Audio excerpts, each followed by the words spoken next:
Bom dia. Agora sim, gravando a aula aqui. Então, o objetivo da nossa aula de hoje é tirar as dúvidas para a E. Então, como eu já falei, quem quiser pode deixar as dúvidas escritas aqui no chat. O Gabriel já colocou uma aqui, eu vou explicar. Eu selecionei alguns pontos importantes para vocês. Vou explicando, né, o que eu acho que é mais importante tanto para a E agora quanto para o vestibular, para o PISME, né? Eu tentei fazer a prova de vocês voltada para isso, para vocês treinarem para fazer o PISME. Então, eu tentei ver um pouquinho do perfil dos professores, né, o que eu acho que eles podem cobrar, e fiz a prova mais ou menos desse jeito. Sobre curva de nível, Gabriel, pode ficar tranquilo que eu vou falar assim, tá? Bom, só para deixar aqui avisado que eu coloquei a resolução dos exercícios de fuso horário, tá? Tá aqui nessa sequência didática aqui, que na verdade a gente trabalhou isso na sala de aula, então não tem a sequência didática sobre o assunto aqui de fuso horário, especificamente, né? Não tá uma unidade só para isso, mas tá aqui, ó, o tópico 6, a gente viu em sala. Então, eu resolvi, em vez de colocar dentro da pasta, eu resolvi colocar aqui embaixo, tá? Então, resolução de todos os exercícios de fuso horário estão aqui. Eu vou fazer alguns com vocês, mas não vai dar para fazer tudo. Aí, quem quiser, depois dá uma revisada aqui, tá? Então, vamos lá. Eu vou começar com esse slide, que foi o primeiro que a gente aprendeu sobre cartografia, né? E eu vou dar destaque a alguns pontos aqui que eu acho mais importante, que é o ponto 3, coordenadas geográficas, fuso horário e fuso horário, tá? Movimento de rotação e movimento de translação, eu já parto do princípio que ninguém tem dúvida, tá?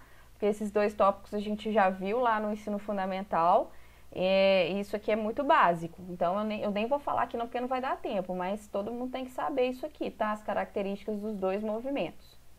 Bom, vamos lá.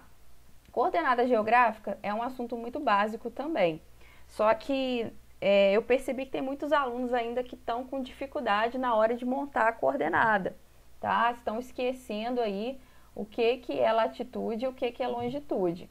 Pessoal, a latitude a gente sempre vai olhar à direita ou à esquerda, né? Como mostra nesse desenho aqui, tá? Então, a latitude sempre vai ser norte ou sul, sempre. Não existe latitude leste ou oeste. Não existe. Então, a latitude é sempre norte e sul e a gente vai sempre olhar a nossa direita ou a nossa esquerda, tá? No desenho. E a longitude, ao contrário da latitude, a gente vai sempre olhar na parte de cima, né? Ou na parte de baixo. E costuma aparecer também no meio, dependendo do desenho.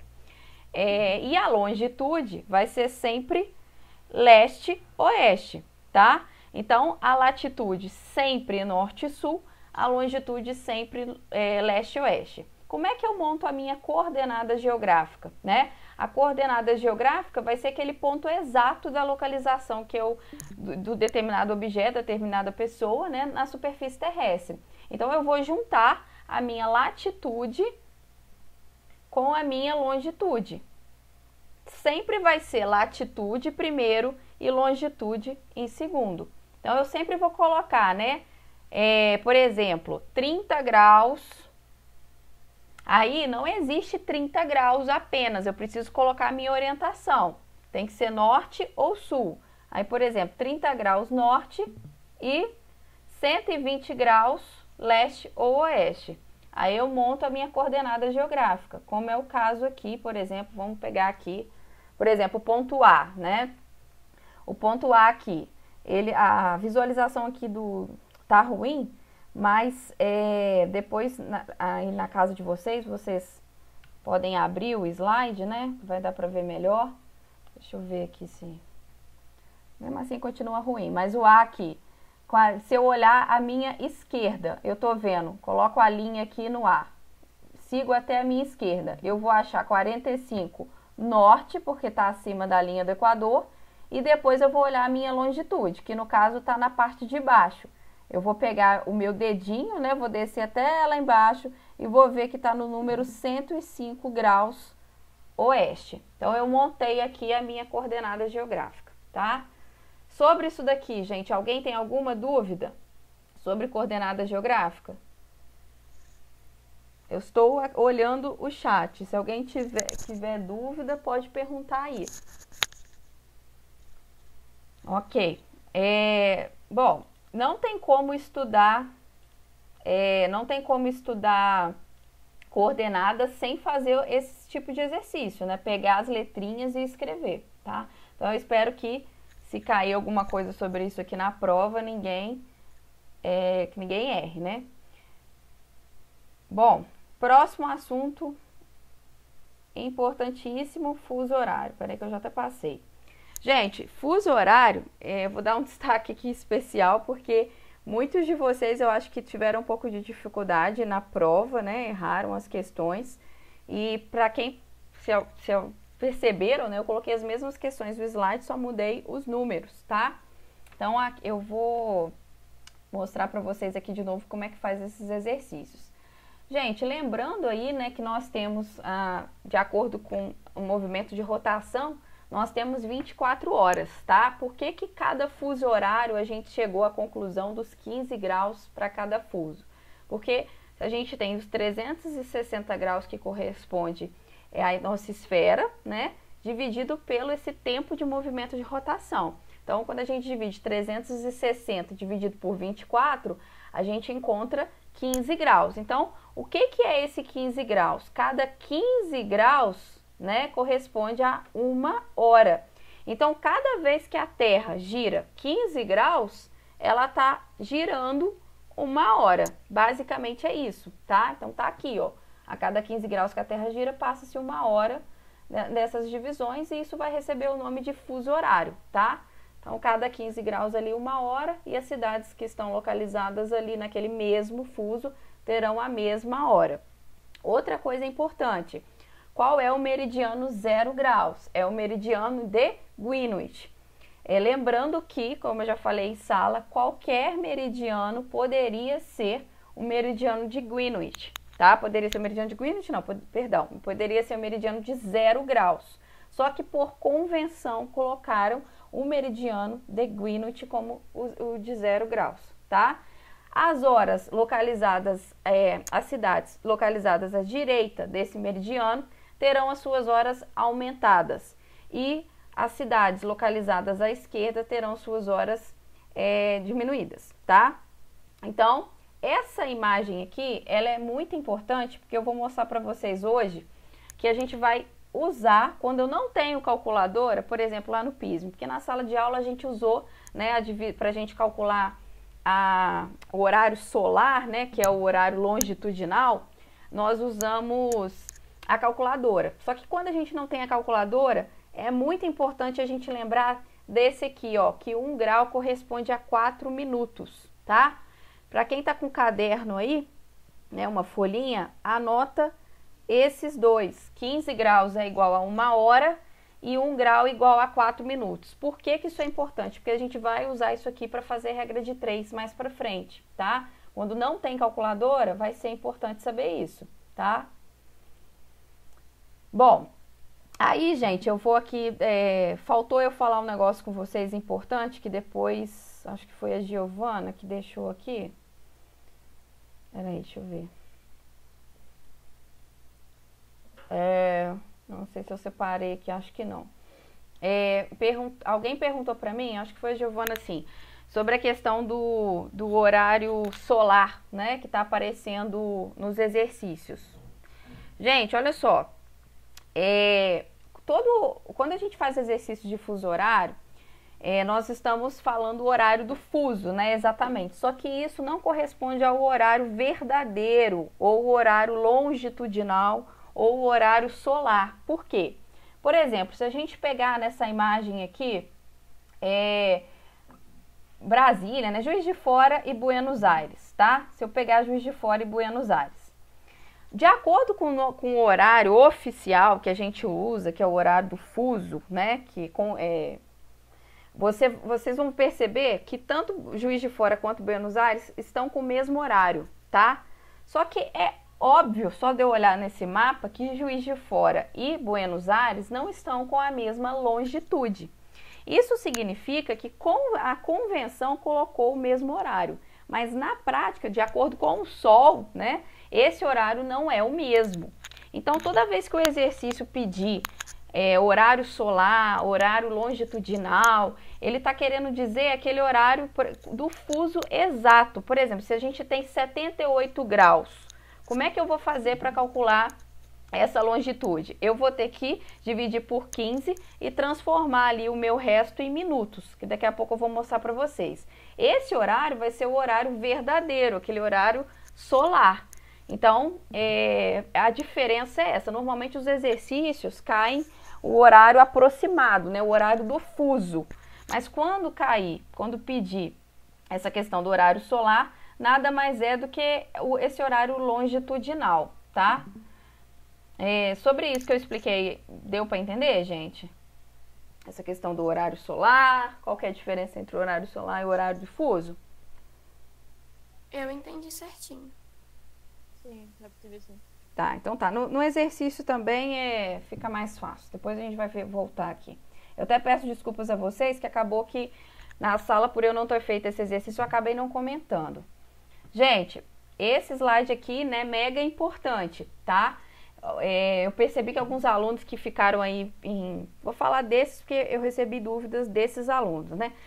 Alunos que pegaram recuperação na P1, alguns ainda estão com dificuldade de entender essa questão do cálculo difuso, gente.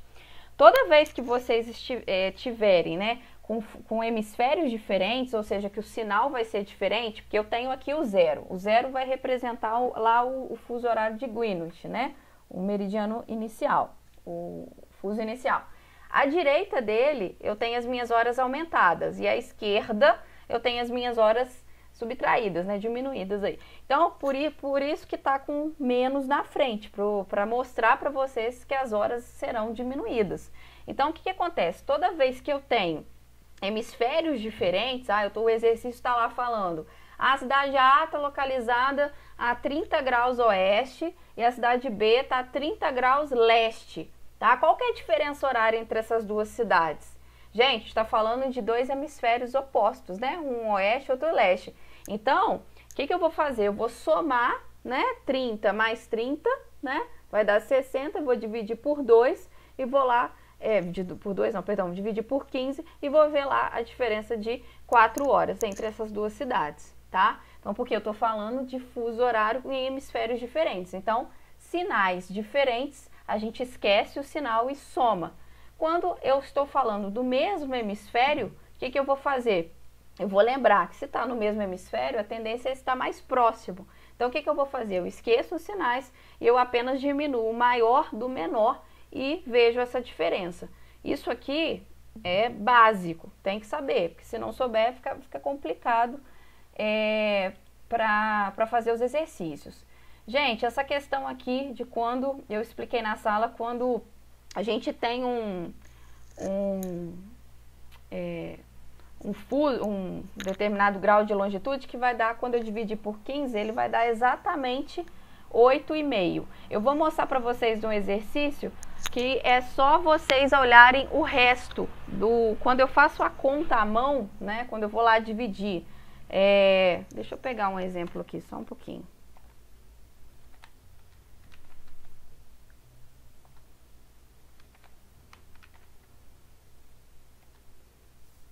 Depois eu acho aqui um exemplo que vai dar meio certinho, porque agora eu esqueci de um. Depois eu procuro aqui. É só vocês olharem o resto da divisão, tá? Porque quando a gente faz a divisão à mão, que a gente quase não está acostumado a fazer, o que acontece? A gente consegue visualizar isso daí. Deixa eu ver se eu acho aqui. Ai, gente, eu tinha anotado e perdi.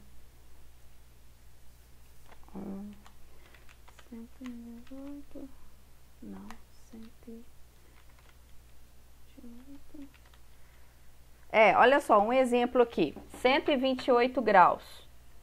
Tá? O 128 graus, gente, se a gente dividir por 15 graus, dividir a mão aí. Divide, por favor, quem tá com papel, 128 graus dividido por 15.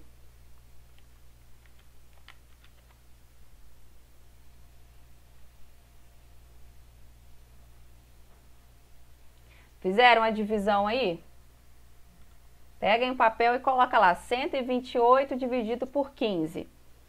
Vai dar 8 vezes 15, né? Que vai dar 120, vai sobrar 8. Todo mundo achou isso? O que vai acontecer, gente? Esse aqui é o método mais fácil para quando vocês não tiverem calculadora para descobrir qual é o fuso, tá? A gente não achou 8 como resto?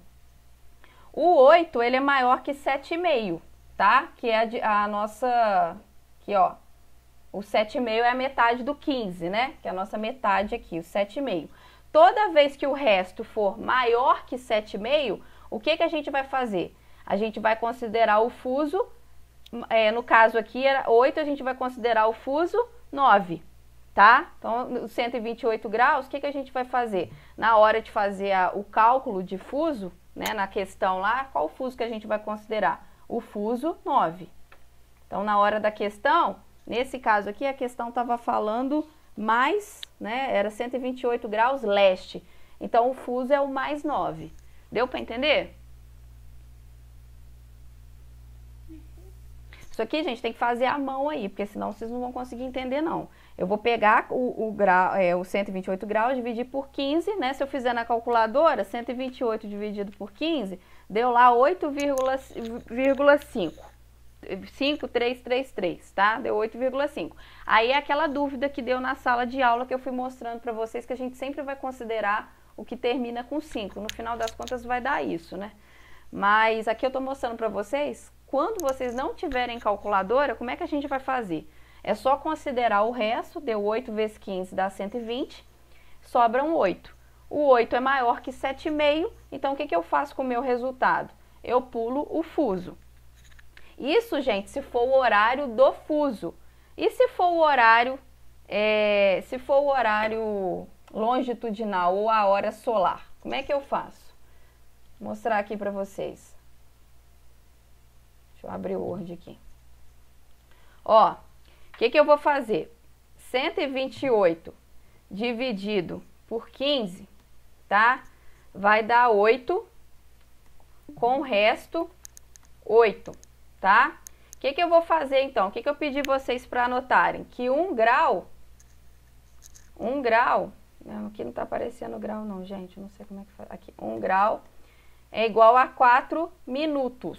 Então, o que eu vou fazer aqui? Eu vou fazer uma regra de 3. 8 graus é igual a x. Então, eu vou calcular o x aqui, tá? X vai ser igual, tá? 4 vezes 8. –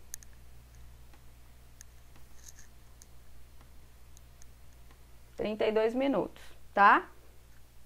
Deu para entender? Deu. Então, isso aqui, gente, é a hora, então, a hora solar, o horário ali longitudinal. É assim que a gente vai calcular. Se o exercício não estiver falando nada disso, o que eu vou fazer? Eu vou apenas arredondar. Normalmente, o exercício não pede horário com minutos, não. Horário oficial. Oficial não, horário solar não, tá? Ele pede para arredondar. Então, acho que vocês não precisam se preocupar muito com isso não, mas... uma outra coisa importante aqui também, gente, que isso daqui, na verdade, passou despercebido quando eu estava dando aula. Depois, pelo aquele exercício que caiu na prova, eu percebi uma coisa.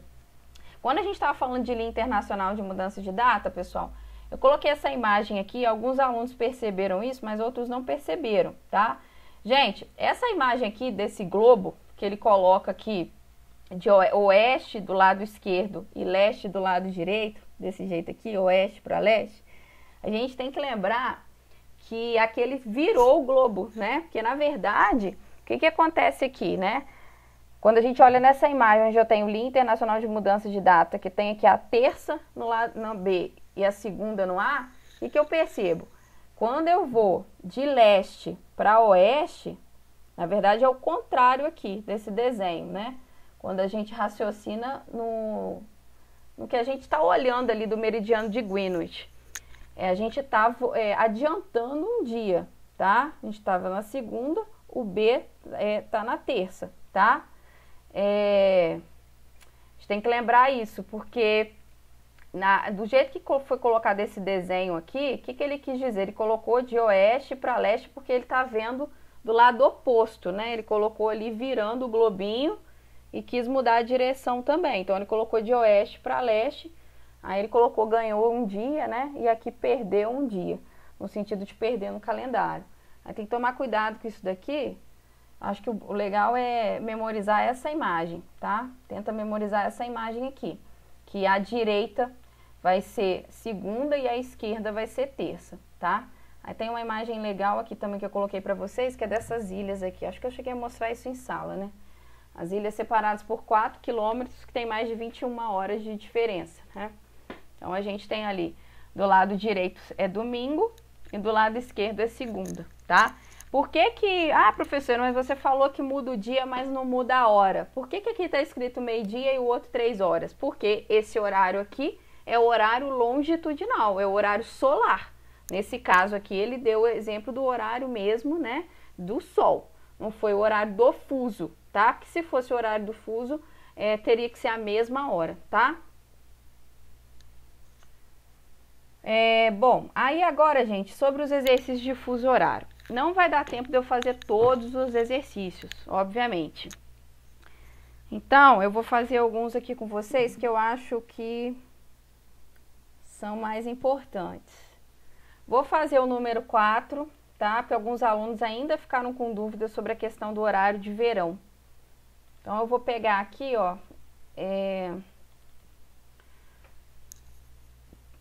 Gente, então o exercício número 4 tá falando, a cidade de Juiz de Fora, no fuso -3, então eu tenho que pegar uma caneta e escrever, né, Juiz de Fora, -3, encontra-se no horário de verão. Quando o exercício fala que encontra no horário de verão, ele tá querendo dizer que a hora está adiantada 1 hora, tá?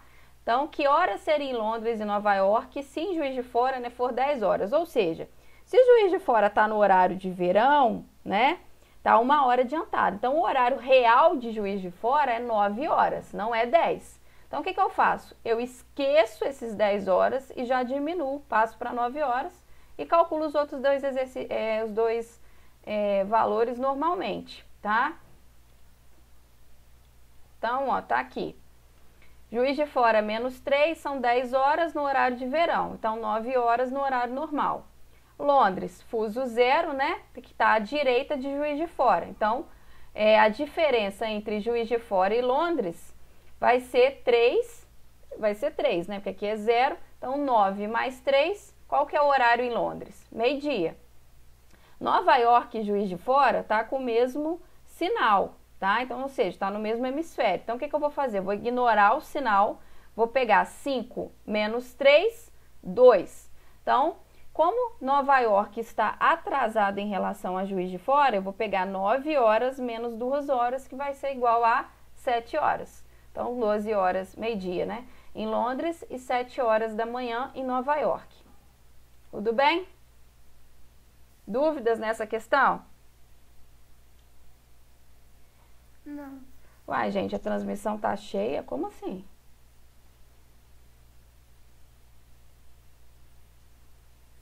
Peraí, eu vou fechar e abrir de novo.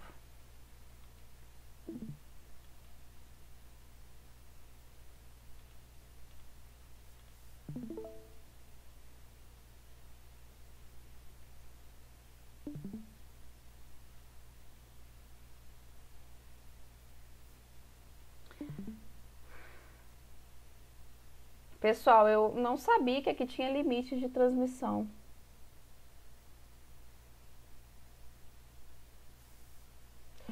Olha, pro pessoal que não tá conseguindo ver, eu tô gravando essa aula, aí depois assiste, mas é só abrir aí em casa o slide cartografia 1 e eu tô nos exercícios, eu tô fazendo o exercício número 4. Pra quem não tá aparecendo, é só ir lá no slide.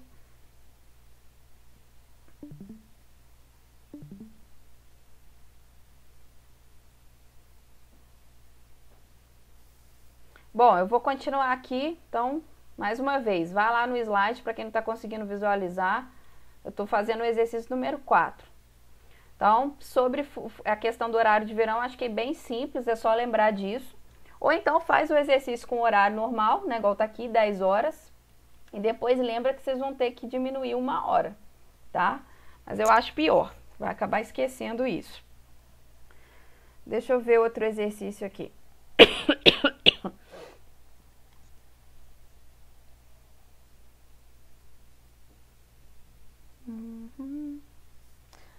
Fazer exercício número 9, tá? Esse exercício número 9 aqui. Então, exercício número 9, um avião decolou no dia 20/4, tá?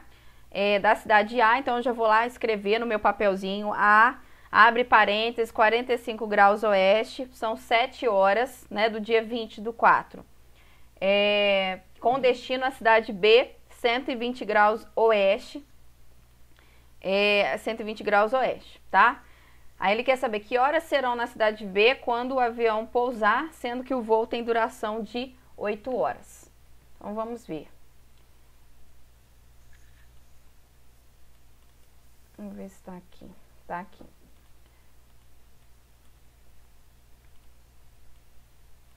Bom, gente, não, peraí. Exercício 9. Bom, o A, que tá falando que a cidade A tá no 45 graus oeste. Bom, 45 dividido por 15 vai dar 3. Se é oeste, então tá no fuso menos 3. O B, 120, tá? 120 oeste. Dividido por 15 vai dar 8. Então, eu tenho aqui menos 3 e menos 8. Como o fuso está no mesmo hemisfério, né? As cidades estão no mesmo hemisfério, perdão. 8 menos 3, 5 horas de diferença. Então, quando eram 7 horas da manhã na cidade A, na cidade B, né, que é onde o avião vai chegar, eram 7 menos 5, eram 2 horas da manhã. O exercício vai acabar aqui? Não, porque eu tenho que somar o horário de voo. Então, 2 horas da manhã mais 8 horas de voo vai dar 10 horas do dia 20/4.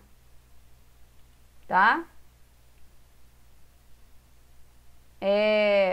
Tudo bem nesse exercício? Ô, gente, eu não sabia que esse exercício tinha... esse programa tinha limite de espectadores para a questão da tela. Não sabia disso. E eu não sei mexer também. Mas não se preocupe aí quem não está conseguindo não, porque está gravando a aula. Aí depois é só vocês assistirem. Gente, sobre esse exercício, alguma dúvida? Não. Não? Então tá. Dando continuidade aí. Eu vou fazer agora...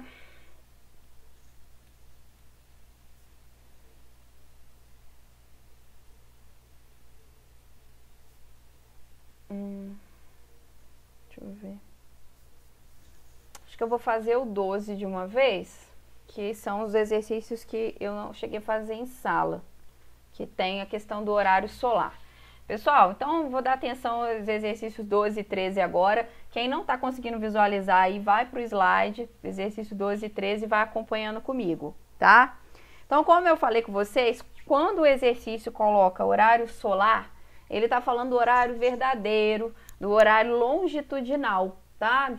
Porque, obviamente, a cidade de Brasília e a cidade de Buenos Aires não tem a mesma longitude. Então, o horário verdadeiro, aquele horário solar, não é o mesmo, apesar da gente usar o mesmo fuso. Então, o que o exercício quer? Ele quer que você descobre o horário com graus e minutos, pelo menos. Então, o que o exercício 12 está falando? O horário solar da cidade A é 9 horas e a longitude é 43 graus oeste. Calcule o horário solar da cidade B, sabendo que a sua longitude é 12 graus leste. Olha só como é simples. O que eu vou fazer aqui, gente? Tá falando lá que em A tá 42 graus oeste, tá? E são 9 horas. E o B, 12 graus leste, e eu quero saber esse daqui. Então, o que eu vou fazer, gente? Aquele negócio que eu expliquei para vocês, né? Eu vou somar, continuo o mesmo raciocínio. São hemisférios diferentes, então eu vou pegar 43 mais 12 dividido por 15. Vai dar 55 dividido por 15. O que eu vou fazer então, gente? Se eu tiver com a calculadora, 55 dividido por 15 vai dar 3,6. Aí o que eu ensinei a vocês? Vou tirar o 3 e multiplicar por 60. Aí vai dar 39,9999. Então, ou seja, deu 3 horas e no arredondamento aqui, né, 40 minutos.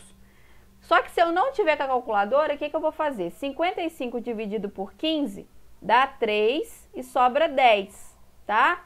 O que é esses 10 graus? Eu tenho que achar eles em minutos, porque eu já tenho o grau aqui. Isso aqui, o 10 graus vai ser o resto. Então, eu vou fazer a regra de 3. 1 grau é igual a 4 minutos. 10 graus é igual a x. No caso, eu já coloquei direto aqui, né? 10 vezes 4, 40 minutos. Então, da mesma maneira que na calculadora, eu achei lá 3 horas e 40 minutos. Só que isso aqui é a diferença entre as duas cidades. O exercício quer saber quanto que é o horário em X, né? O horário em B, né? O que eu vou fazer então? 9, tá? Mais, porque essa aqui tá a leste, 3 horas e 40 minutos. Qual que é o resultado da questão? 12 horas e 40 minutos. Gente, um horário solar, a resposta é essa. Se fosse horário difuso, que é o que a gente costuma fazer, como 10 é maior que 7,5, o que eu faço? Eu passo aqui para 4. Então, seria 9 mais 4. Só isso, tá? Só isso aqui, ia dar 13 horas a resposta. Mas como o exercício está pedindo horário solar, né? Toda vez que estiver falando horário solar, então eu estou falando de graus e minutos. Agora vamos para o exercício 13. O horário solar da cidade A é 10:01, do dia 12 do 4. E a longitude é 128 graus leste. Então, A, 128 graus leste, é 10 horas e 1 minuto do dia 12. Calcule o horário solar da cidade B, sabendo que a longitude é 23 graus oeste. Então, olha só. Escrevi lá, a cidade A tem 128 graus leste, né? São 10:01 no dia 12 do 4. Cidade B, 23 graus oeste, quero saber que horas são na cidade B, tá? Então, o que eu vou fazer? É a mesma coisa, 128 mais 23, porque são hemisférios diferentes, dividido por 15, tá? Vai dar 151, né? Então, vamos colocar lá na calculadora. 128 mais 23, 151. Dividido por 15, na calculadora deu 10,06. 10. Então, vai ser, o que eu vou fazer? Vai ser, arredondando, né? 10,1. Foi a mesma coisa que eu achei aqui, ó. 10 vezes 15, 150. Sobra 1. Já vi que 1 grau é igual a 4 minutos. Então, qual que é a minha resposta do horário solar?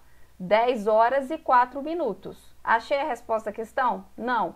Porque eu tenho que fazer a minha continha aqui de subtração ou adição. O que eu vou fazer aqui no caso, gente?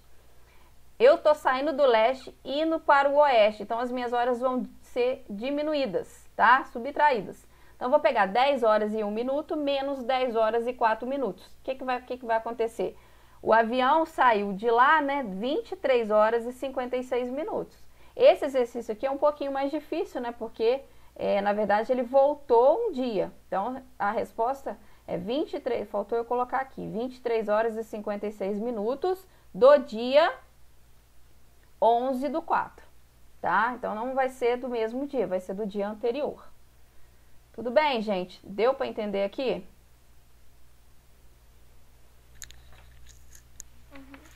Mais alguma dúvida sobre exercício aí de fuso horário? Eu vou dar continuidade aqui ao conteúdo. Se vocês estiverem fazendo alguma coisa e tiver com dúvida, é só escrever lá no fórum que eu respondo, tá? Dando continuidade, então. Então, a gente termina aqui essa parte. Como eu falei com vocês, depois dei uma lidinha de movimento de rotação e movimento de translação. Então, slide 1.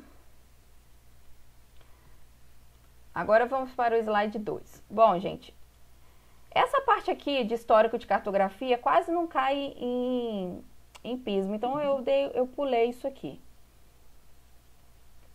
Agora, falando sobre curva de nível. Eu vou aproveitar e quero mexer com uma imagem aqui também. Pessoal, abrir aqui. Curva de nível é o nome usado para designar uma linha, as linhas, né, imaginárias que agrupa dois pontos que possuem a mesma altitude.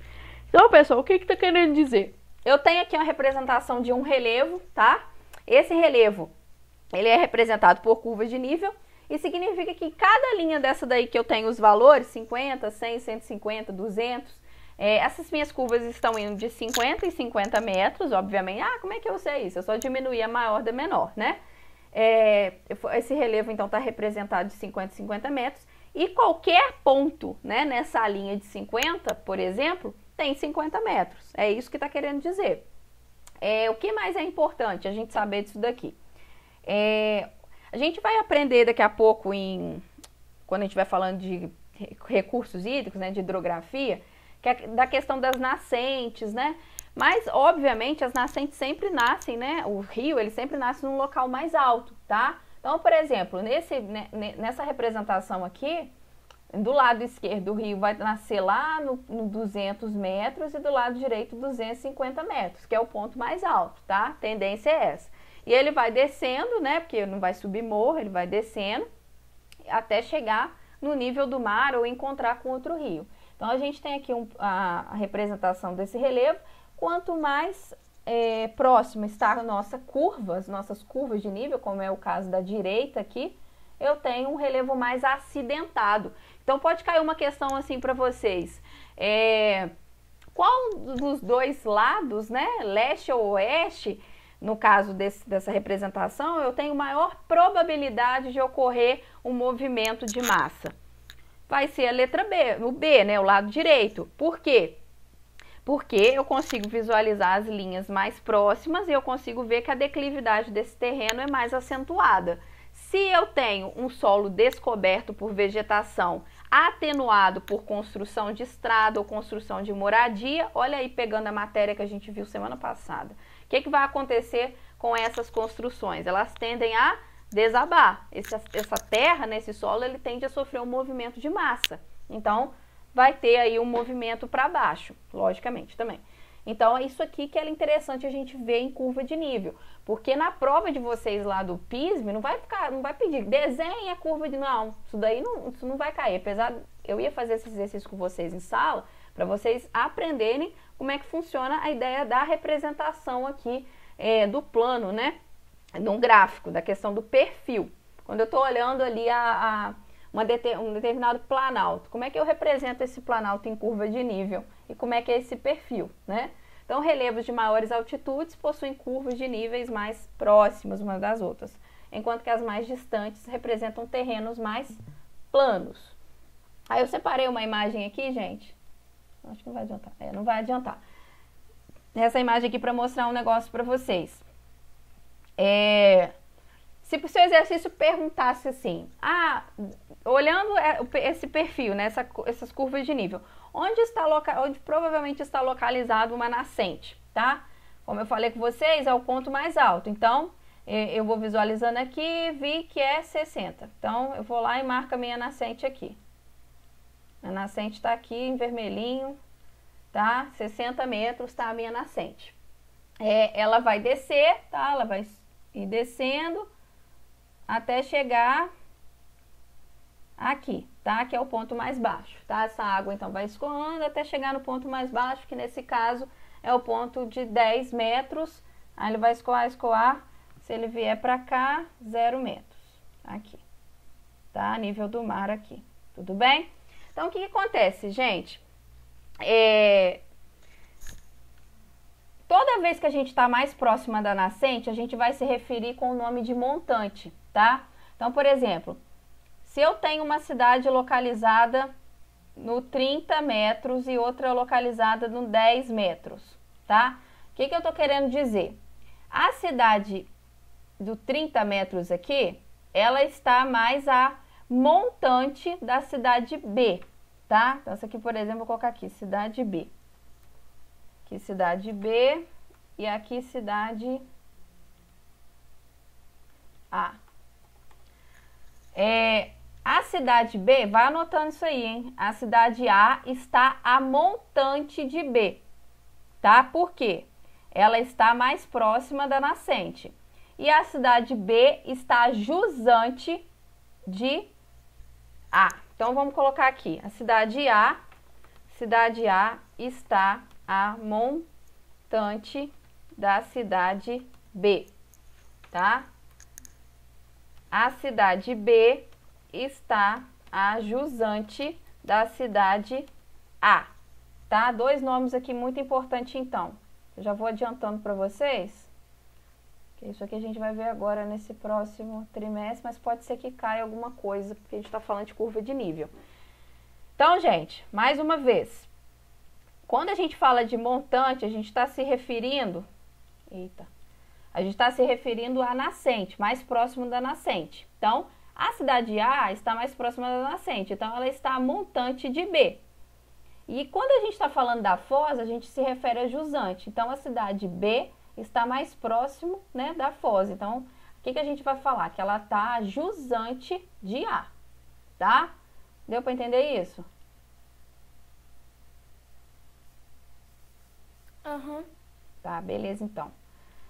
Dando continuidade aqui à curva de nível, é isso. Na verdade, é isso. Ô, Gabriel, deu para explicar? Se está com mais alguma dúvida?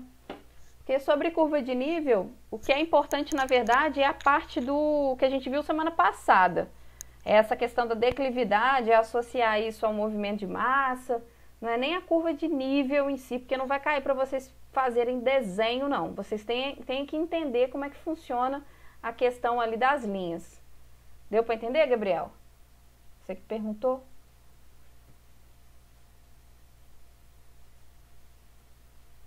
Gabriel?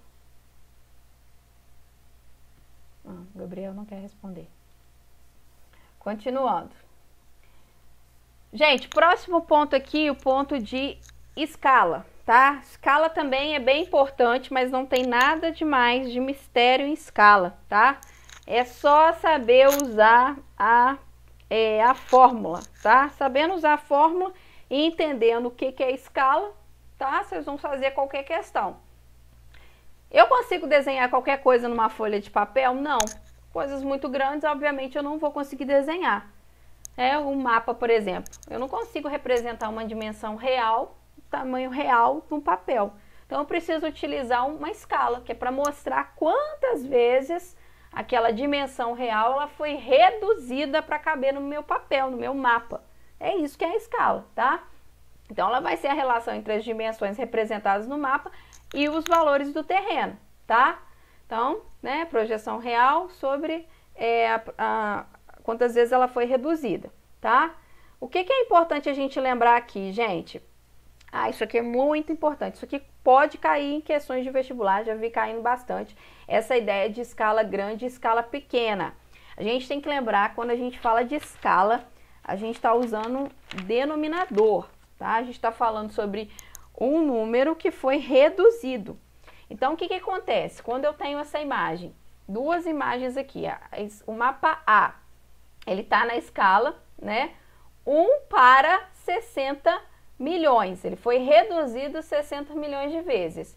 E o B, 80 milhões de vezes, tá? Então, eu tenho que entender isso daqui, que quando eu tô vendo 2 pontos, eu tô falando da redução, tá? Então, o que acontece? Quanto menor for o denominador da escala, maior ela será e mais detalhes ela nos dará. Isso aqui, gente, é muito importante, tá? Significa o quê? Se eu tenho, vamos pegar valores menores aqui, 1:100, uma escala, e a outra 1:1000, tá? Se eu for pensar em pizza, eu vou comer mais pizza se eu dividir com 100 pessoas do que com 1000. Meu pedaço vai ser maior. A ideia é a mesma aqui. Quanto menor for o denominador, ou seja, se o número for menor, a minha escala vai ser maior. E o meu número de detalhes é maior também, consequentemente. Então, toda vez que vocês caírem exercício sobre isso daqui, vocês vão analisar o denominador. Se esse denominador ele for, vocês vão comparar os dois números, qual número é maior? No caso aqui o B. Então, ele vai ter uma escala menor. É isso, tá? Aí eu falei com vocês, né, que dependendo do que você quer representar, você vai usar a escala grande ou a escala pequena, né? Obviamente, se você está falando de um mapa de turismo, guia turístico, você não tem condição de colocar uma escala muito pequena, porque senão você não vai conseguir, o cara não vai conseguir, a pessoa não vai conseguir entender nada que você está falando, né? Então, eu coloquei esse exercício aqui para vocês também. O que eu consigo perceber, né? O mapa da esquerda apresenta uma escala maior. É a maior escala aqui, porque tem mais detalhes. E a pequena escala, ou seja, onde foi reduzido mais vezes, é o meu último mapa aqui da direita. Tá? Então, quer dizer, esse denominador aqui é o maior de todos. Bom, outra coisa importante também é lembrar que a gente tem a escala gráfica e a escala numérica. A escala numérica quase sempre vai estar em centímetros, pode vir em milímetros, tá? Mas o exercício vai falar, tá? Mas a escala numérica em centímetro e a escala gráfica quase sempre também vai estar em quilômetro, tá? Então, a gente tem que lembrar disso, que aqui já está convertido para quilômetro e aqui vai estar em centímetro. Então, dependendo, eu vou ter que fazer a minha conversão aí para representar. Se o exercício pede escala gráfica, faça a escala gráfica do não sei o que, vocês vão ter que colocar em quilômetro, né, do exercício lá.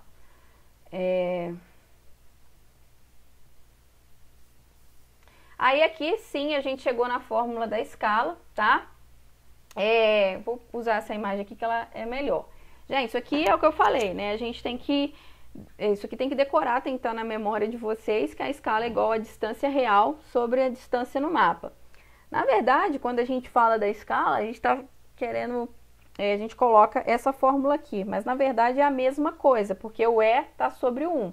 Então a gente faz a inversão e vai ficar igual a gente vai usar da direita. Escala é igual a Dzão sobre Dzinho, porque eu não preciso colocar sobre 1, né? Qualquer valor sobre 1 vai dar ele mesmo. Então, a gente vai usar essa fórmula aí. Escala é igual a Dzão sobre Dzinho. Vai ser a distância no mapa sobre... a distância do real sobre a distância no mapa. Memorizei essa fórmula, vou fazer todos os exercícios de cálculo de escala. Não tem como errar. É só trocar os exercícios e saber fazer a conversão. Tá? É isso. Tem alguma dúvida sobre escala ou posso continuar? Pode continuar, eu Tá. acho. Pode continuar. Beleza. Gente, próximo assunto aqui, isso daqui também é muito importante, tá? Projeção cartográfica, isso que vai cair na prova de vocês. Então, isso aqui vocês podem estudar, isso que vai cair. E o que mais cai, na verdade, quando eu falo de... Tem até um mapa mental aqui, eu vou abrir ele. Quando eu falo de projeção cartográfica, gente, o que as provas normalmente cobram? Mercator, Peters e Robson, tá? Esses três aqui. Eu preciso saber, então, as características dessas projeções, tá? Eu lembrei disso daqui, eu vou fazer qualquer exercício, tá? Então, depois vocês dão uma olhadinha nesse mapa mental aqui. Só que eu vou voltar aqui pro slide. Então, gente, o primeiro tipo a projeção cartográfica, a ideia dela é porque eu também não consigo representar o globo terrestre perfeito em um plano, né? Então, a ideia da projeção é diminuir as imperfeições. Como é que eu posso colocar o que está representado no globo no papel, diminuindo esses meus defeitos no mapa? Então, de acordo ali com a minha superfície, eu tenho 3 tipos de projeção, que é a cilíndrica, a cônica e a azimutal. Então, de acordo com o método de superfície. Então, vão ser esses 3 aqui. Eu posso representar envolvendo a minha folha de papel no globo, colocando ela como um cone ou simplesmente representando uma parte só do globo terrestre numa folha de papel, como é o caso da projeção azimutal, tá? Então, projeção cilíndrica, cônica e azimutal. Então, o que a gente viu? Isso daqui é mega importante. Depois de ter lá o tipo de projeção na folha, né, no plano, eu vou ver como eu vou fazer isso, dando um probleminha na forma, na distância ou na dimensão. Então, isso foi dividido em conforme, equivalente, equidistante e afilático. Então, eu tenho lá o Mercator, que vai fazer a sua projeção sendo conforme e cilíndrica, o Petteres, que vai colocar a sua projeção equivalente e cilíndrica, e o Robson, que vai ser uma projeção afilática, que vai parecer uma projeção cilíndrica, que eu vou mostrar aqui para vocês. Então, o que eu preciso saber, né? Quando eu falo que uma projeção é conforme e cilíndrica, cilíndrica eu já sei o que é, né? Eu já sei que é essa representação aqui, envolvendo o globo. Agora, o que é conforme? É o que vai manter as formas e vai distorcer as áreas. Toda vez que a gente lembrar de Mercator, a gente vai lembrar daquele mapa onde a Groenlândia aparece de um tamanho gigantesco, a Europa e a Ásia de um tamanho enorme também, tá? Então, quer dizer, a área dos países estão totalmente distorcidos. As formas são mantidas, mas as áreas são distorcidas. Então, essa é a projeção de Mercator. Já a projeção de Petteres, né? O Petteres, ele vai usar a cilíndrica também, então ele também vai envolver o globo num papel, mas ele vai usar a projeção equivalente. O que ele falou? Eu prefiro que a área seja distorcida, né? Aliás, que a forma seja distorcida do que a área, tá? Então, ele vai manter as áreas, mas vai distorcer as formas. Então, vai ficar esse mapa esquisito aí do que a gente está acostumado, né? Que é um mapa mais magrinho, representando, por exemplo, a África e a América do Sul, tá? Essa projeção aqui, ela foi feita para dar maior ênfase aos países, né, do Sul, tá? Foi uma representação onde a gente consegue não dar tanta evidência aos países do Norte, como é o caso da projeção de Mercator, tá? E por fim aqui, a questão da projeção equidistante, né, que vai ser aquela que vai preservar as distâncias. Eles vão tentar manter aí as formas e as áreas da melhor maneira possível, tá? E vai preservar as distâncias, tá?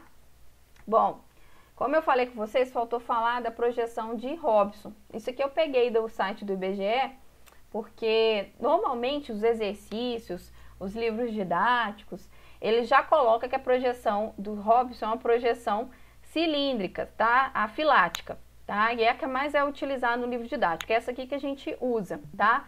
Mas aí, lá no site do IBGE, o que ele vai colocar, né? Na verdade, ele coloca assim, é uma projeção afilática. Por que é uma projeção afilática? Ela não é nem conforme nem equivalente. Ela é pseudocilíndrica, não possui nenhuma superfície de projeção, porém apresenta características semelhantes à projeção cilíndrica. Então, gente, pelo fato de apresentar características semelhantes, normalmente vocês vão ver, vai aparecer em prova como a projeção de Robson ou uma projeção cilíndrica. Não está errado, tá? Ele vai aparecer lá, cilíndrica afilática, tá certo. Apesar, né, de lá no site do IBGE colocar como pseudocilíndrica, mas isso daqui é porque está indo exatamente ali na técnica, mas não tem problema. Para representar o Brasil, utilizamos a projeção cilíndrica equatorial de Mercator e policônica. Aí tem aqui dando esse exemplo, tá? Mas só para lembrar, a projeção de Robson, então, ela vai ser caracterizada como uma projeção cilíndrica afilática, tá? É isso. Então, para a prova de vocês, sabendo isso que eu acabei de falar, esses três aqui, vocês vão fazer qualquer questão. Não cai nada além disso. Tudo bem? Bom, então, finalizando aqui essa parte de cartografia.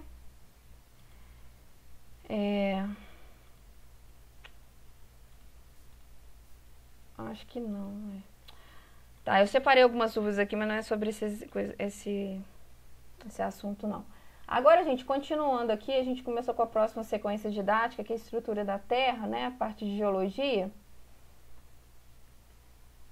Bom, sobre esse assunto, vocês vão ter a facilidade aí de estar podendo consultar na AE, né?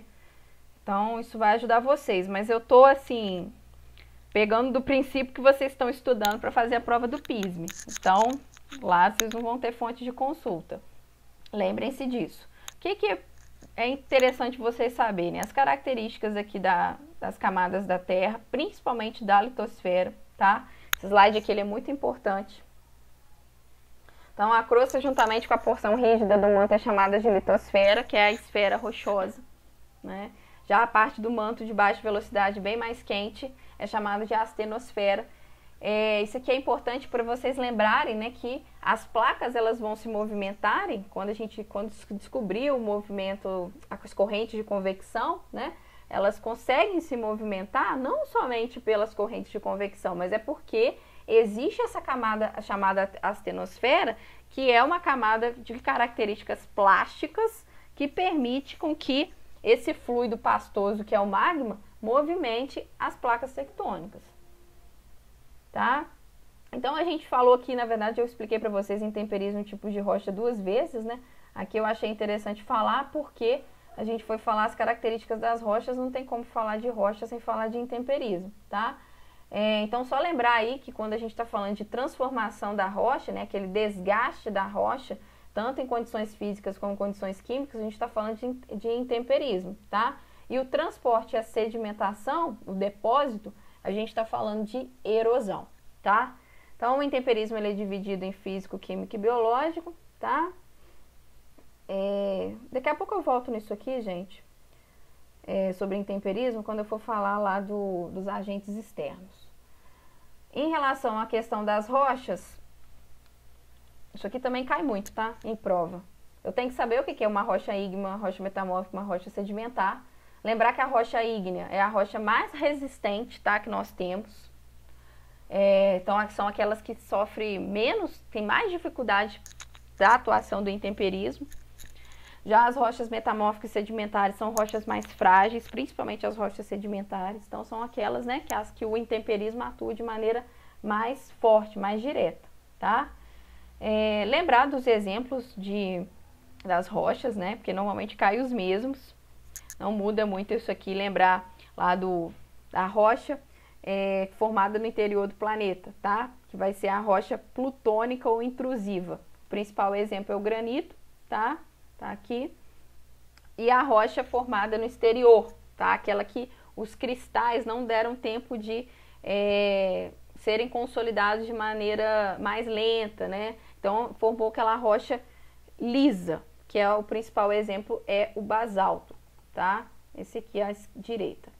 Então, eu tenho a rocha intrusiva e extrusiva. Como eu consigo perceber na rocha intrusiva, eu consigo ver os cristais ali no granito, que é um processo de resfriamento lento. Então, eu consigo visualizar os minerais que fazem parte, tá? Eu consigo ver ali o quartzo, eu consigo ver a mica, eu consigo ver o feldspato, tá? Então, tem vários minerais que compõem essa rocha. Já o basalto, eu não consigo visualizar. É uma rocha preta que eu não consigo visualizar muita coisa, tá? Então, essa imagem aqui do granito, consigo visualizar os minerais, tá? Aqui outros exemplos. As rochas sedimentares. Como eu falei com vocês, são as mais suscetíveis aí à erosão, à ação do intemperismo e à erosão, né? São as rochas mais fracas. São aquelas formadas por materiais de rochas pré-existentes, né? Que foram intemperizados. Então, por exemplo, como eu expliquei para a Giovana numa pergunta aí, quando eu tenho a ação da água, ela perguntou para mim aqui, ó,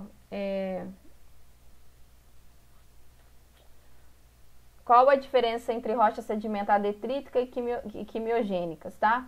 As rochas que são dissolvidas aí com presença de água, como é o caso do calcário, tá? São caracterizadas como rochas quimiogênicas.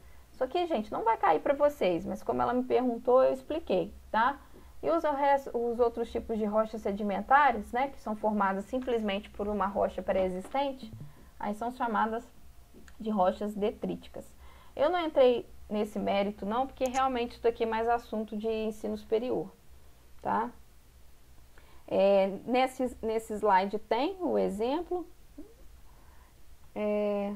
Aqui eu falei com vocês, né, da formação das falésias lá no Nordeste brasileiro. Aqui no caso essa imagem é lá de Portugal, mas eu consigo visualizar que como os minerais são diferentes, tá? Eu consigo ver as cores diferentes nessas imagens aí. Eu tenho os minerais mais avermelhados com presença de ferro, de óxido de ferro, e os minerais aí mais amarelados, né, que são vindos da goetita, são mais pobres em ferro. Então, eu consigo visualizar essa imagem aí com tons mais escuros, mais amarelos e mais avermelhados. As rochas metamórficas, são formadas por uma rocha pré-existente, sem transformação dessa rocha pré-existente, né? Pode ser uma rocha magmática ou uma rocha sedimentar, tá? Existe uma rocha, ela vai ser metamorfizada, ela vai ser transformada e vai dar origem a uma rocha nova. O que vai mudar? A configuração do mineral naquela rocha, tá? Então, por exemplo aqui, o mais legal eu acho, que é o granito com gneiss. O granito é uma rocha magmática. A partir do momento de mudança de temperatura e pressão, essa rocha vai sofrer o processo de metamorfismo e ela vai se transformar num gneiss, tá? O gneiss, a gente consegue perceber que os minerais, a posição dos minerais é completamente diferente do granito, tá? Eu consigo ver linhas no gneiss que eu não consigo visualizar no granito. Se eu jogar um gneiss no chão com muita força, ele tem uma tendência de rachar, coisa que o granito não vai ter, tá? É a mesma coisa quando eu tenho o calcário e o mármore. Isso é outro exemplo também que vive caindo em prova. O mármore, por ele ser muito usado em construção civil, o pessoal gosta de pegar bastante. O calcário, então, é uma rocha sedimentar. No processo de metamorfismo, ele transforma em mármore, né? E esse mármore é uma rocha bem mais fraca, podendo aí quebrar, manchar. Então não é muito indicado para áreas da construção civil onde você vai lavar, né? Vai ter muito acesso do sol, de água, tá? Aqui a gente consegue perceber também a disposição dos minerais, né? Que eu falei com vocês aqui, né? Ó, a figura mostra o granito, quartzo e o feldespato dispostos aleatoriamente. E o gneiss, quartzo e feldespato dispostos em bandas, em linhas, né? Então, isso faz com que a rocha gneiss seja mais fraca do que o granito, tá? É isso. Há alguma dúvida sobre rocha? Não. Tá, beleza. Então, finalizando aqui esse slide. Agora esse aqui. Gente, sobre placa tectônica, o que vocês têm que saber?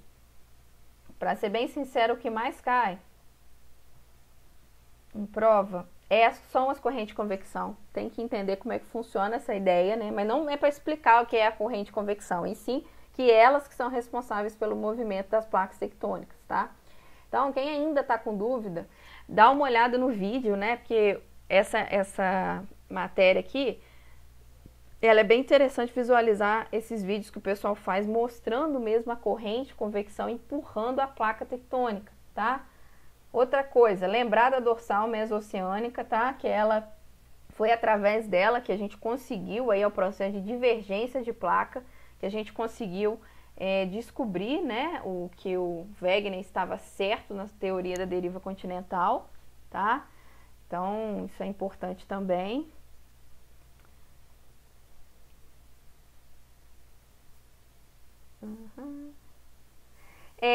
Bom, lembrar aqui de o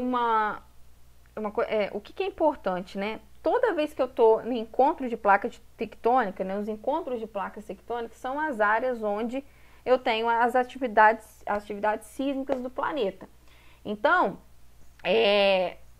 tanto o terremoto quanto o vulcanismo, eles vão ser encontrados nessas áreas de encontro, vão ocorrer em áreas de encontro de placa tectônica. Mas, vou fazer uma observação aqui que eu estava até explicando para a Giovana ontem. Gente, o vulcanismo, ele não necessariamente ele vai ser encontrado apenas em áreas de encontro de placas tectônicas, tá?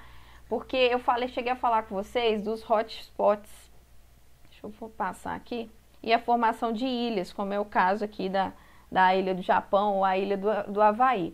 Nesse caso, eu não tenho áreas de encontro de placa tectônica, eu tenho vulcões. Então, a gente tem que tomar cuidado, depois eu mostro a imagem do hotspot. Eu tenho que tomar cuidado com prova, porque muitas das questões, os caras querem ferrar o aluno, né? E colocam umas palavras assim, igual apareceu na questão, né? Comumente. Como são sempre encontradas, né? A gente tem que tomar cuidado, porque os terremotos sim, mas os vulcões não, tá? Então a gente tem que tomar cuidado com isso. Lembrar dos limites das placas, então a gente fala dos limites divergentes, são aqueles que se separam, tá? Uma vai oposta da outra, o limite convergente quando se encontra e as falhas transformantes quando a gente tem aí o deslizamento, né? Uma em relação à outra. Então, a gente tem uma conservação de energia nesse movimento, tá? E quando há um rompimento mais brusco, eu posso ter um terremoto, tá? Então, sobre isso aqui, tem que saber os limites das placas. Isso aqui vai cair na prova de vocês, tá, gente? Limite de placa tectônica vai cair. Formação de cadeias montanhosas. Lembrar de uma palavra-chave. Isso aqui. Toda vez que eu estiver falando de dobramento moderno, estiver falando de formação de cadeia montanhosa, eu estou falando de orogênese. Isso aí, gente, tem que lembrar. Isso que o vestibular adora cobrar isso aqui. PISME adora cobrar isso aqui.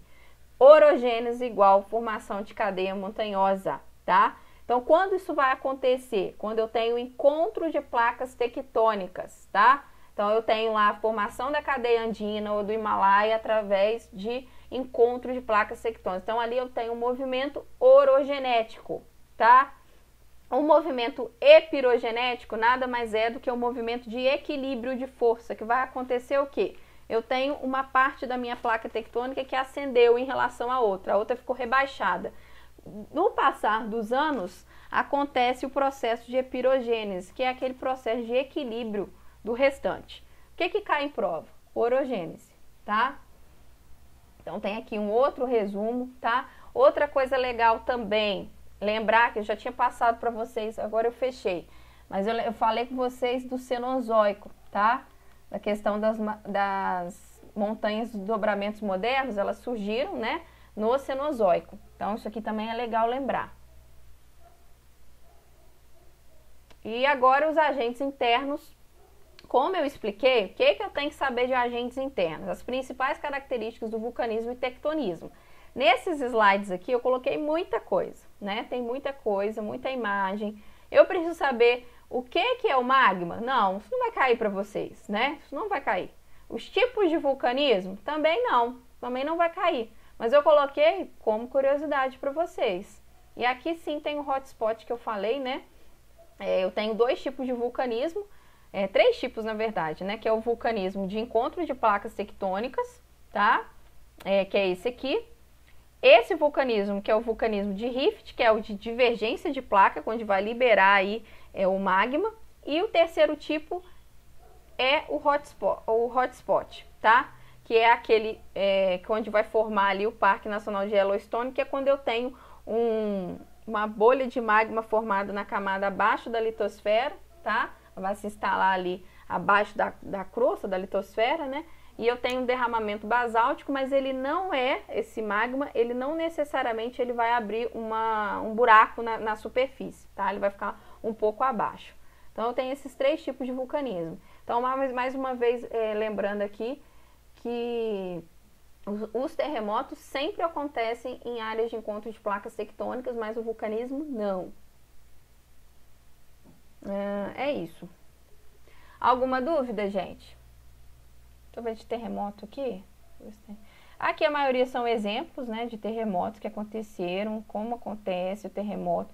É legal lembrar dessa imagem, isso que costuma cair, tá? O hipocentro é onde começa o terremoto e o epicentro é lá na superfície, onde vai ser sentido na superfície, tá? O hipocentro é no interior do planeta e o epicentro é na superfície. É isso. Dúvidas? Acho que não. Eu não tenho não, pelo menos. Tá. Qualquer coisa também é só usar o fórum. Gente, bom, se fosse para eu escolher um assunto mais importante para vocês para essa prova, com certeza seria agentes externos, tá? Pessoal, isso aqui cai muito, tá? Não tô dizendo em vestibular, tá? Isso aqui o pessoal gosta muito de cobrar, principalmente o que a gente viu na aula passada, porque tem a ver com o homem, tá? Então, eu vou, para não me alongar muito, senão a aula vai ficar muito grande, eu vou falar mais uma vez sobre essa questão da erosão pluvial. Depois, se alguém tiver dúvida sobre os outros tipos, me pergunta lá no chat, no AVA ou no fórum. Isso aqui vai cair na prova de vocês, com certeza, eu já havia falado, porque eu considero muito importante, porque o homem desgasta, ele acelera, né, muito a erosão pluvial. A erosão pluvial, ela é natural, tá? Mas ela pode ser acentuada pelo homem. Então é isso aqui que vocês têm que lembrar. Na aula passada eu falei disso e falei para vocês não deixarem, não esquecerem da vegetação. A cobertura vegetal ali vai ser o mais importante para a gente lembrar. Quando o homem ele retira a cobertura vegetal, ele está deixando aquele solo exposto, tá? O solo exposto ele tem maior chance de sofrer deslizamento, tá? Ontem, aproveitando outra pergunta também, a Giovana também me perguntou qual é a diferença entre rastejo e escorregamento. Então eu expliquei para ela o seguinte, na verdade o rastejo é o processo inicial do escorregamento. Quando eu estou visualizando aquela paisagem, algumas, por exemplo, árvores curvadas, tá? Troncos de árvores curvados, as próprias linhas de transmissão, né, de energia elétrica, o poste começa a ficar meio torto, eu começo a ver aquele solo sem a cobertura vegetal, aquela declividade acentuada. Então, quando eu estou visualizando esses detalhes, eu coloquei aqui, ó, casas trincadas também, né? Quando eu vejo isso é a gente fala de rastejo, porque quando for acontecer o movimento de massa mesmo, como está nessa imagem, aí eu estou falando de escorregamento, que é quando o solo realmente saiu, desprendeu da rocha e se moveu, tá? Então, a questão da inclinação é muito importante, né? Não construir nada em locais com inclinação excessiva, tá? Mais uma vez, vocês podem assistir novamente esse vídeo de deslizamento de terra que está lá no AVA. Ele é muito legal, ele é bem didático. Não é nada que eu falar aqui com vocês vai explicar melhor do que aquele vídeo. Aí, normalmente, o que cai em prova? Coisas assim, chuva forte causa deslizamento, morte deixa rio em estágio de crise. Aí vai lá, faz uma questão colocando uma reportagem dessa e começa a perguntar para vocês, por que isso aconteceu, né? Quais são os fatores naturais que causam os deslizamentos? Quais são os fatores antrópicos? Então eu tenho que saber responder isso, eu tenho que saber que eu retirar a cobertura vegetal, eu estou causando um problema ali naquele solo, naquele relevo. Eu construir uma casa em local inadequado, eu jogar lixo em local inadequado, construir uma estrada em local inadequado, né? Tudo isso está acelerando esse processo, tá? Então tá aqui, né? Como prevenir a erosão pluvial? A melhor forma de prevenir é manter a cobertura do solo. Eu lembro que eu falei com vocês semana passada, né? Que a partir do momento que o solo ele chega no nível, né, de vossoroca, que é o buraco mais profundo, né, que a gente chama de vossoroca, isso aqui não tem como corrigir, tá? O solo ali se perdeu, a tendência é cada vez aumentar mais, então o negócio é tentar prevenir as vossorocas. Claro, gente, que isso daqui só dá problema quando a gente tem, por exemplo, plantação, a gente tem áreas onde tem habitação, tem o homem. Em locais onde o homem não está presente, também pode acontecer, né? Não estou dizendo que não vai existir um relevo, que toda vez que tiver um relevo, né, e não tiver uma vegetação, ou tiver uma vegetação muito baixa, foi o homem que fez, não é isso. Mas em cidades, que é o caso que a gente está vendo, é o homem que faz, né? Da mesma maneira que quando a gente fala de erosão fluvial, quando o homem constrói suas moradias próximo ao rio, como é o caso ali do Jockey, né, tô lembrando do Jockey, mas tem outros, né, quando a gente está indo para o colégio, a gente vê aquelas casas ali bem próximas do rio, aquilo ali é local de risco, não poderia ser construído, mas o homem construiu, então ele está correndo o risco de morrer, tá, que é o caso da erosão fluvial, né. Então aqui mais uma vez, falando da questão da vegetação, tem outro vídeo também aqui que eu pedi vocês para assistirem. Eu cheguei a deixar também, deixa eu ver aqui se eu coloquei, acho que é isso aqui. Eu deixei para vocês sim esse negócio aqui, esse resumo, né, falando sobre os processos naturais, os processos antrópicos. Então, isso aqui, gente, é muito importante, tá? Não deixem de estudar, tá? Eu coloquei lá os fatores naturais. Lembrar que a chuva é um fator natural, não tem como você colocar isso como uma questão acentuada pelo homem, é uma questão natural. A questão da gravidade, o tipo de solo, o tipo de rocha, tá?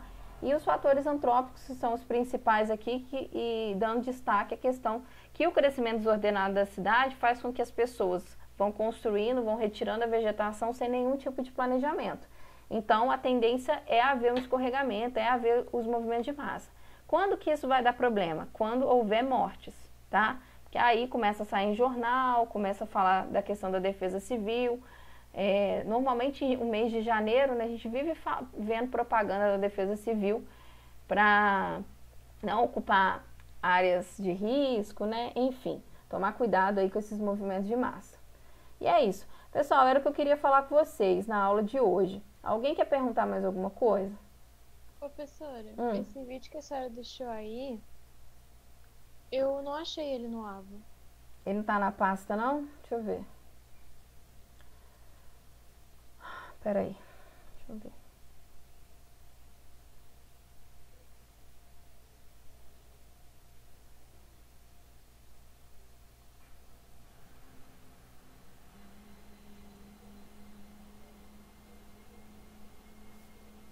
Acho que eu coloquei aqui, sim. Ah, tá. Eu acho que eu só coloquei o segundo, né? É verdade, não tá aqui. Eu vou colocar agora. Não, tá aqui, ó. Animação. Ah, não, isso aqui é só animação. Eu vou colocar agora. Realmente não coloquei ele. Eu vou postar aqui. Aqui tá, tem animação de deslizamento de terra. Eu vou postar o outro. Tá bom? Tem mais alguma dúvida, gente? Deixa eu só ver o que é isso aqui que eu já até esqueci. Ah, Isso é só uma animação. Mais alguma dúvida, pessoal? Não. Tá, então eu vou interromper a gravação aqui. Pessoal, fique com Deus, tá? Qualquer coisa, vocês podem me perguntar aí no AVA, tá bom?